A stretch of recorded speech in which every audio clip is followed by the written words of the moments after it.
We don't need that. Rules for, you don't care about those guys.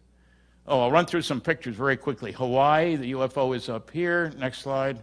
I think that's ionized air plasma related to a magneto-aerodynamic propulsion system. Next slide. We're taking Salt Lake City, Utah. That's the Mormon temple. I talked to the photographer, stood at the exact location. Let's look at the next one. Number 5, I think that's an ionized air plasma related to a magneto-aerodynamic propulsion system. Next slide. Up here. Next one. Ionized air as far as I'm concerned. Next one. Santa Ana, California. 2 pictures, detailed analysis done. Next one. That's the other one of the 2. Next. This is a lousy copy of this, and I'm sorry, I've got to replace it. It's from McMinnville, Oregon. A natural phenomena so rare it had never been observed before, Condon's people said. Let's look at the next one. Island of Trindade, 600 miles east of the coast of Brazil. The ship was there as far as the International Geophysical Year. Everybody shouts, hey, there goes a flying saucer, take a picture. Official Brazilian Navy photographer took a picture. Next slide. The object came in from the right, went around and came back. The pictures were released to the public by the President of Brazil, President Kubitschek. Let's look at the next one. How come the pictures are always of lights in the sky in the dark? The simple answer, they're not. Let's look at the next one. Next one. That's an enlargement. Next one. Governments can't keep secrets. That's what the SETI guys say. Took me several years to get this from the CIA. Top secret Umbra UFO document.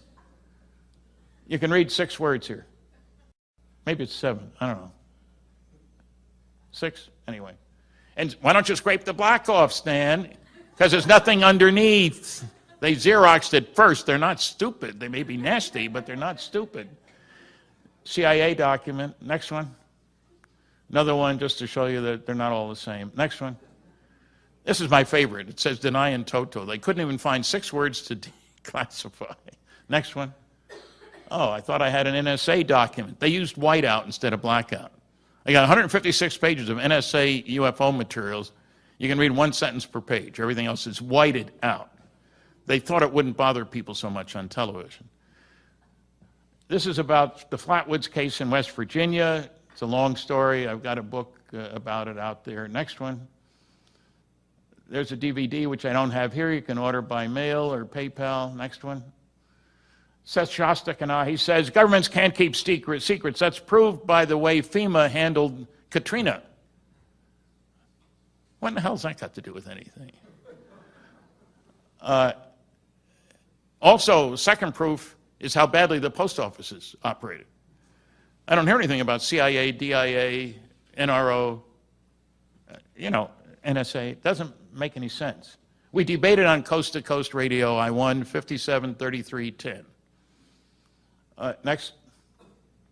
Enrico Fermi, great physicist. One of the reasons I went to the University of Chicago, he died while I was there, not because of me, obviously. People will tell you about the Fermi paradox. They had a discussion at lunch at Los Alamos saying that it would only take 2 or 3 million years to colonize the entire galaxy. He was famous for 2 things, back-of-the-envelope calculations and asking questions to teach. As they're leaving the lunchroom there, so where is everybody, he said. And the other guys were smart cookies, knew what he was talking about. Now people say, Fermi said there aren't any visitors. He didn't say that. He asked, where is everybody? My answer is, we don't know where everybody is, but we know where some people are, and they're coming here, and the government knows a great deal about them. So don't believe what you hear about the Fermi paradox. The paradox is people don't know enough to realize he was asking a question the way he always did to find out, to teach people. Look for answers. Great scientist. One of the very few who's good at theoretical and experimental. Most are one or the other. He was both. And it's ironic. I got to tell you a bit of irony. His wife was Jewish. When he went off to Oslo to get the Nobel Prize in 1938, she went with him. And they went to the United States from there. They never went back to Italy because Mussolini was starting to act like Hitler. Several of the scientists working on the Manhattan Project were Jewish. Just think what the world would have been like if they'd all stayed and worked for Hitler. Terrible thought. Next slide. There's my book. That's where we started. Next one. Thanks for listening. Next one. I think there's one. Is there any more? No? Sorry. Okay. Thank you very much.